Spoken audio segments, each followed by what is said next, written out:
बात करते हैं आम आदमी पार्टी में मचे घमासान की। भ्रष्टाचार पर बवाल था, लेकिन अब ईवीएम पर आम आदमी पार्टी का हंगामा आज दिन भर देखने को मिला। पिछले 3 दिनों से कपिल मिश्रा के आरोपों से खिसियाए आप वालों ने आज मानो गोलपोस्ट ही बदल दिया। आम आदमी पार्टी के विधायक सौरभ भारद्वाज ईवीएम जैसी मशीन लेकर विधानसभा पहुंचे और फिर अपने ही अंदाज में उसे टैंपर कर अपनी बात साबित करने की कोशिश की। तो सबसे पहले देखिए किस तरह से आम आदमी पार्टी ने आज विधानसभा के भीतर ईवीएम टेम्परिंग का डेमो दिया, लेकिन वो यही भूल गए कि इसी ईवीएम के सहारे चुनाव जब हुए थे दिल्ली में और वो सत्ता में आए थे 67 सीटें जीतकर।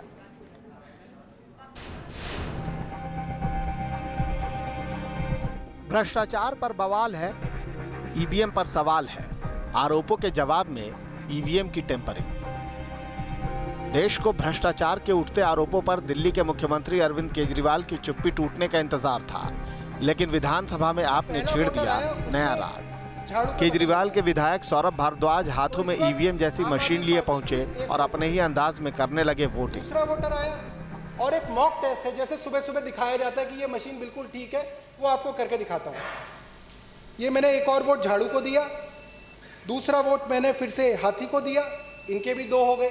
फिर मैंने वोट कमल को दिया, फिर मैंने वोट हाथ को दिया, हाथ के भी 2 वोट हो गए। अगला वोट मैंने साइकिल को दिया, समाजवादी पार्टी को भी 2 वोट हो गए।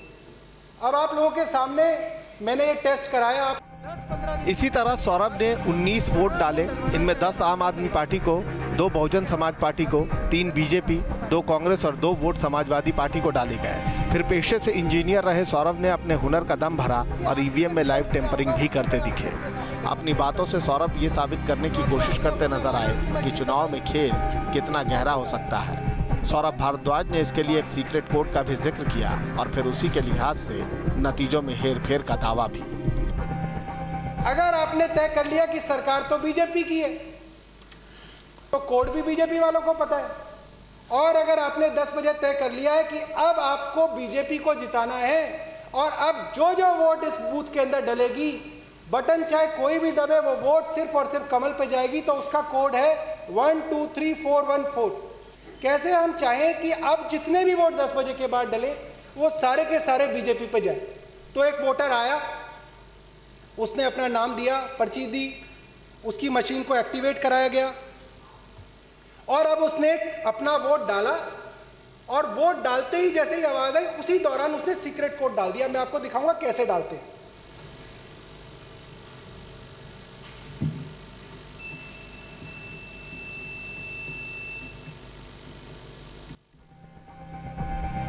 सौरभ भारद्वाज ने अपने ही अंदाज में नतीजों का ऐलान भी किया और इसमें बीजेपी की बढ़त भी दिखाई। ये जो फर्जीवाड़ा है, ये जो रिगिंग है, ये जो गड़बड़ी है, उस गड़बड़ी को आप में से कोई आदमी कभी नहीं पकड़ पाया और ना पकड़ पाओगे। और जब काउंटिंग हुई, प्लीज, और जब काउंटिंग हुई तो ये जो नीले वाला जो मैंने रखा है उसके अंदर आया कि आम आदमी पार्टी को 2 वोट मिले, बीएसपी को 2 वोट मिले, बीजेपी को 11 वोट मिले, कांग्रेस को 2 वोट मिले, समाजवादी पार्टी को 2 वोट। बीजेपी को 3। आप विधायक के इस ईवीएम टेस्ट पर कई सवाल हैं, तो दूसरी ओर चुनाव आयोग ने इस मशीन को ही ईवीएम मानने से इनकार कर दिया है। ये अलग बात है कि मशीन पर आपकी महाभारत जारी है। दिल्ली से सूरज अरोड़ा के साथ टीम न्यूज नेशन।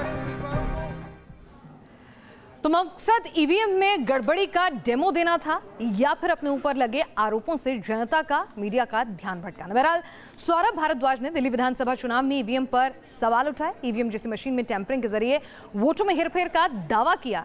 तो अब जाहिर सी बात है इस मुद्दे पर सियासत भी गर्मा गई है। बीजेपी तुरंत चुनाव आयोग पहुंच गई शिकायत लगाने।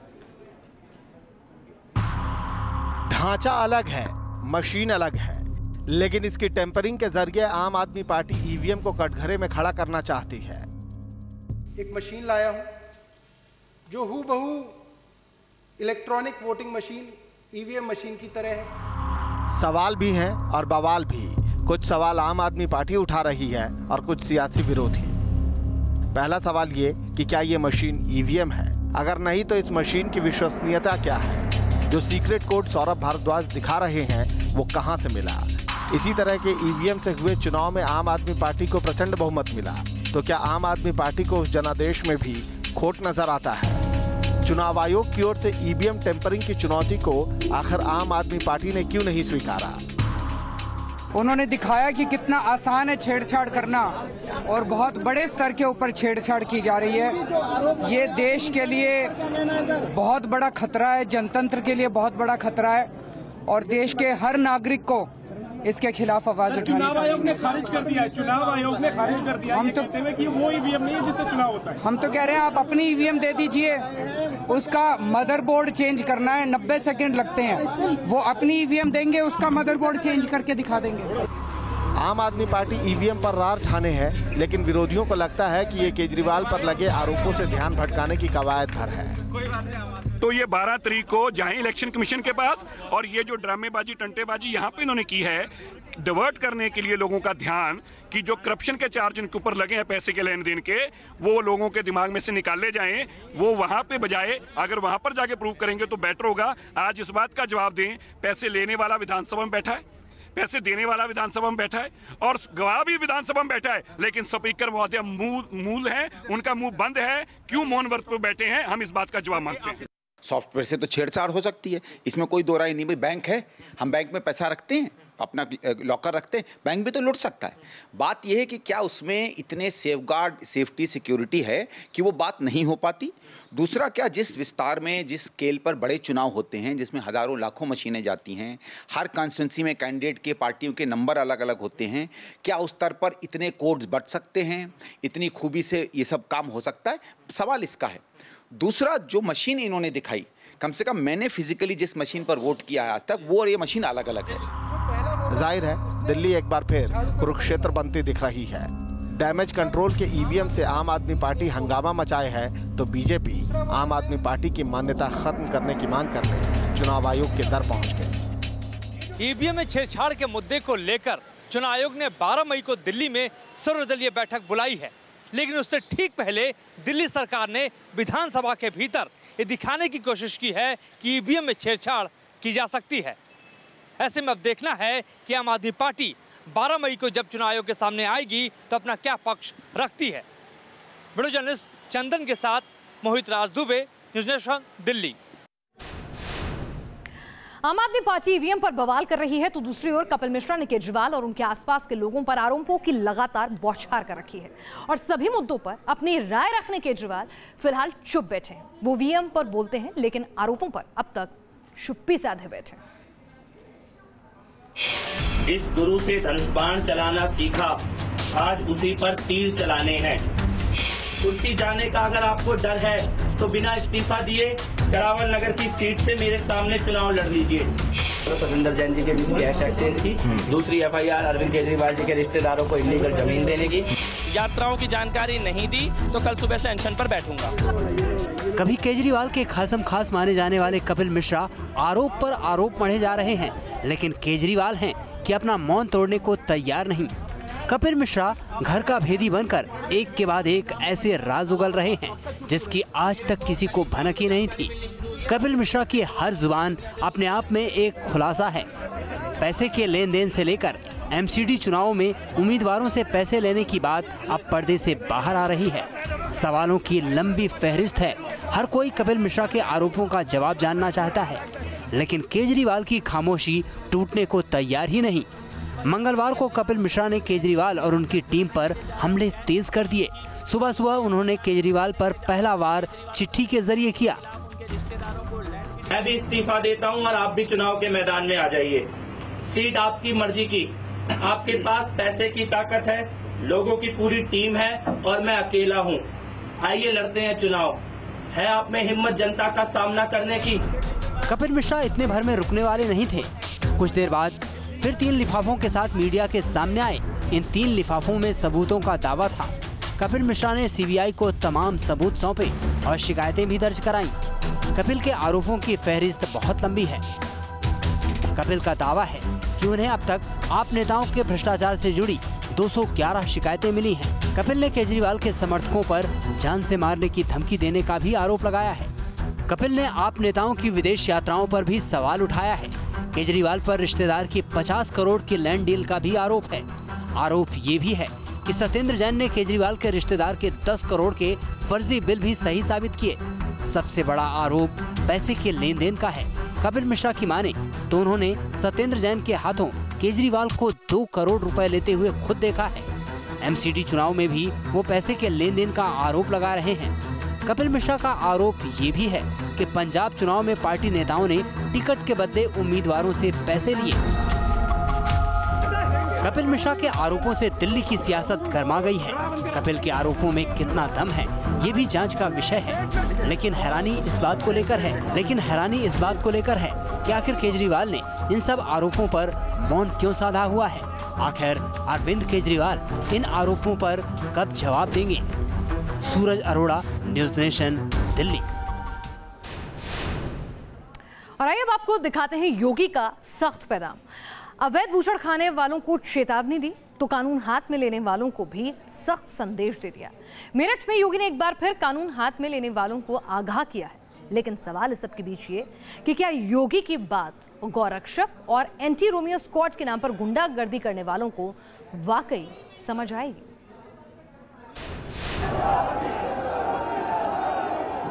ये योगी का मंगलवार है, बेहद खास दिन और सीएम के कड़े तेवर। मेरठ से योगी ने दिया सख्त संदेश। नेशन फर्स्ट की नीति को लेकर के जब हम आगे बढ़ेंगे तभी सबका कल्याण हो पाएगा। अवैध बूचड़खानों पर कार्रवाई जारी रहेगी। कानून का उल्लंघन करने वालों को बख्शेंगे नहीं। सुप्रीम कोर्ट और एनजीटी के आदेशों के उल्लंघन की शिकायत प्राप्त हो रही है तो प्रशासन सुनिश्चित करें कि किसी को भी न्यायालय के विरुद्ध जाने और न्यायालय के द्वारा दी गई गाइडलाइन के विरुद्ध जाकर के कार्य किसी को करने की छूट न दी जाए। अवैध बूचड़खानों पर कार्रवाई के साथ सीएम ने उन लोगों को भी कड़ा संदेश दिया जो कानून हाथ में लेने की गुस्ताखी कर रहे हैं। समझा जा सकता है इशारा उन गौरक्षकों की तरफ भी था जो खुद को कानून से ऊपर समझते हैं। कोई कानून का उल्लंघन करता है, प्रशासन से आप बताइए। कानून को अपने हाथों में मत लीजिए, कानून को हाथ में लेने की कोई आवश्यकता नहीं। मेरठ में जनसभा को संबोधित करते हुए योगी आदित्यनाथ ने एंटी रोमियो स्क्वाड का भी बचाव किया। सज्जनों, हम लोगों को सर्वाधिक शिकायत पश्चिमी उत्तर प्रदेश से मिलती थी। हमारी बेटियां स्कूल नहीं जा पाती थी। हम लोगों ने एंटी रोमियो स्क्वाड का गठन किया है। बेटियों की, बहनों की सुरक्षा सुनिश्चित होगी। योगी आदित्यनाथ के यही सख्त तेवर हैं जो उन्हें अलग पहचान देते हैं। मेरठ से योगी ने यही संदेश देने की कोशिश की है कि कानून के ऊपर कोई नहीं है। अभिषेक श्रीवास्तव, न्यूज़ नेशन, मेरठ। योगी ने तो सख्त संदेश दे दिया अफसरों को भी और अभद्र तत्वों को भी। लेकिन इस बीच योगी की हिंदू वाहिनी सेना मेरठ में ही कैसा उपद्रव दिखा चुकी है ये किसी से छिपा नहीं है। तो शायद उन्हें भी यह संदेश समझ में आ ही जाए। हालांकि योगी की इस मेरठ यात्रा पर थोड़ा बवाल उस वक्त मच गया जब उन्होंने अंबेडकर की मूर्ति पर माल्यार्पण नहीं किया। इससे एक समूह नाराज हो गया और उन्होंने अपना गुस्सा योगी के पोस्टर बैनर पर जमकर उतारा। भले ही बीजेपी के प्रधान सेवक वीवीआईपी कल्चर खत्म करने की बात करते हों, लेकिन ऐसा लगता नहीं कि ये मैसेज उनके नेताओं तक पहुंच पाता है, क्योंकि कहीं बीजेपी विधायक का बेटा नशे में धुत पाया जाता है, कहीं बीजेपी विधायक आईपीएस महिला अधिकारी को रुला देते हैं। तो अब खबर आ रही है उज्जैन से, जहां बीजेपी विधायक मोहन यादव का गुस्सा अतिक्रमण हटाने के लिए फ्रीगंज इलाके में नगर निगम के कर्मचारी पहुंचे तो उन पर किस तरह से टूटा, आप देखिए जरा।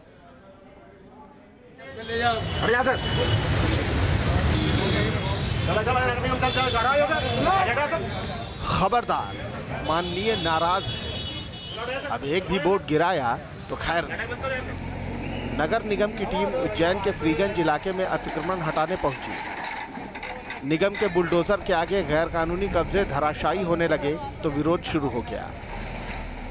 हो हंगामे के बीच नाराज लोगों ने उज्जैन दक्षिण के बीजेपी विधायक मोहन यादव को खबर की तो वो भी पहुंच गए और कार्रवाई का विरोध करने लगे।